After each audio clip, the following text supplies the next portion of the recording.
Under-19 T20 ప్రపంచ కప్ను భారత్ రెండోసారి సాధించడంలో తెలంగాణ బిడ్డ గొంగడి త్రిష కీలకంగా వ్యవహరించారని త్రిష తండ్రి రామిరెడ్డి తెలిపారు. త్రిష అన్ని మ్యాచ్ల్లో కూడా అత్యధిక పరుగులు, వికెట్లు తీయడం చాలా ఆనందంగా ఉందన్నారు. భవిష్యత్తులో టీమిండియాకు త్రిష సేవలందించాలని రామిరెడ్డి ఆకాంక్షించారు. ఐసీసీ లక్ష్యంతో త్రిషను ప్రోత్సహిస్తామంటున్న రామిరెడ్డితో మా ప్రతినిధి మహేష్ ఫేస్ టు ఫేస్.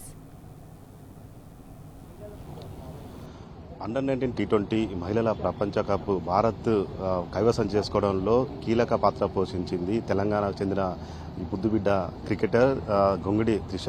ప్రస్తుతం మనతో పాటు త్రిష ఫాదర్ రామిరెడ్డి ఉన్నారు.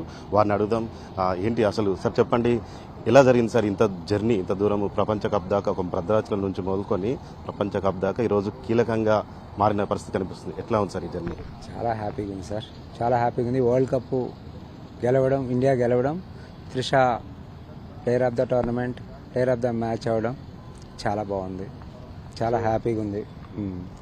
ఎట్లా సార్ చిన్నప్పటి నుంచి ఎట్లా కోచింగ్ కొనసాగింది, విద్యాభ్యాసం కావచ్చు, క్రికెట్ సంబంధించి ఎట్లా కొనసాగిస్తుంది? ఆమెకి ముందే డిసైడ్ చేశాం సార్, ఎవరైనా ఇండియా ప్లేయర్ని చేయాలని.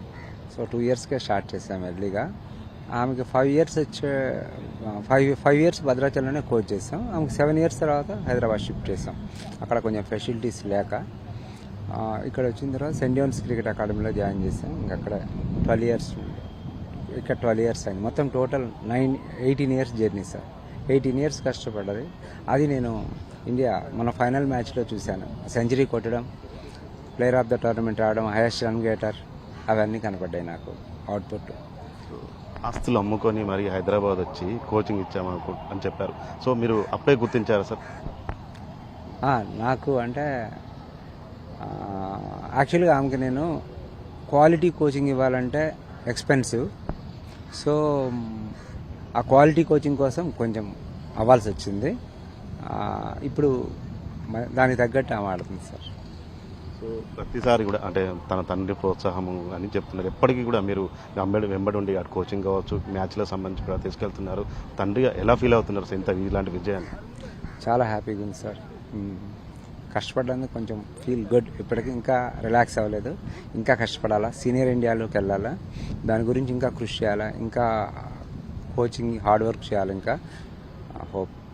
సో మహిళలు ఇప్పుడు అన్ని రంగాల్లో కూడా రాణిస్తున్న పరిస్థితి కనిపిస్తుంది. ఒక తెలంగాణ మారుమూల నుంచి త్రిష అనే అమ్మాయి ఈరోజు ప్రపంచ స్థాయికి ఎదిగింది. ఏం చెప్తారు సార్ మహిళలకు, పేరెంట్స్ కావచ్చు, తల్లిదండ్రులకు సంబంధించి ఏం చెప్తారు సార్? ఏం లేదు, అంటే హార్డ్ వర్క్ చేయాలా బాగా, అంటే కష్టపడితే అన్నీ వస్తాయి. అంతే, కష్టపడాలా. క్రికెట్ అంటే స్పోర్ట్స్ సైడ్ కూడా స్కోప్ ఉంది.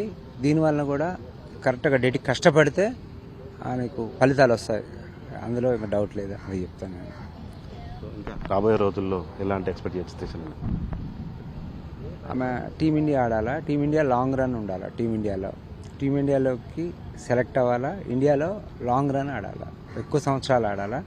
ఇండియాకి world cups, senior India world cups లేవు, వాటిల్లో కూడా త్రిష ఉండి వరల్డ్ కప్స్ అక్కడ కూడా గెలిపియాలా, అది గోల్. తెలంగాణ ఖ్యాతిని ప్రపంచ వ్యాప్తంగా కూడా చాటింది. ఎట్లా ఉంది? చాలా హ్యాపీగా ఉంది, చాలా థ్యాంక్ యూ సార్. ఇది మొత్తంగా చూసినట్టయితే ఇటు తెలంగాణ ఖ్యాతిని ప్రపంచవ్యాప్తంగా చాటిన తన కూతురు త్రిష విజయం పట్ల తండ్రి రామిరెడ్డి హర్షం వ్యక్తం చేస్తున్న పరిస్థితి కనిపిస్తుంది. రాబోయే రోజుల్లో టీమిండియాలో కంటిన్యూగా ఆడేందుకు నిరంతరం కష్టపడి పనిచేస్తుంది, కృషి చేస్తుందని కూడా, అది దేశం మొత్తం కూడా గర్వించేలా కూడా చేశాను అని కూడా తండ్రి రామిరెడ్డి చెప్తున్న పరిస్థితి కనిపిస్తోంది. కెమెరామెన్ అరవింద్తో మహేష్, టీ న్యూస్, హైదరాబాద్.